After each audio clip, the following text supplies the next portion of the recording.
If there was one thing you could change about Winnie Hollow, what would that be? If I was in charge here, I'd do a little better job of screening the personnel. I'd make the service a little better. Tell me about the food here. The what? The food. Foos? Food. What is foos? No, food. Foos? Food.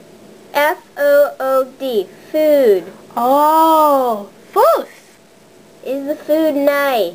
Foos? F-O-O-D. D? D. D?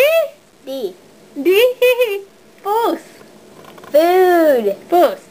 Food. Foos, yes. Food. Oh, the food. Tell me about the food.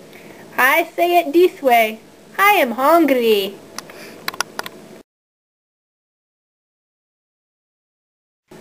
Do you think you look like someone famous? I've been told I look like Farrah Fawcett.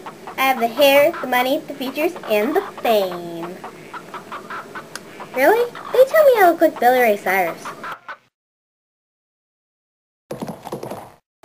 How do you enjoy taking people on trail rides? Well, the thing I don't get is that your owners always get mad at you when you bolt off with a new rider. I mean, there has to be a level of entertainment or they won't come back. I get sick of the same routine. Morning get up, go for breakfast, snooze, then get up, go for lunch, dinner. I mean, you want to go out. You want to be with the people.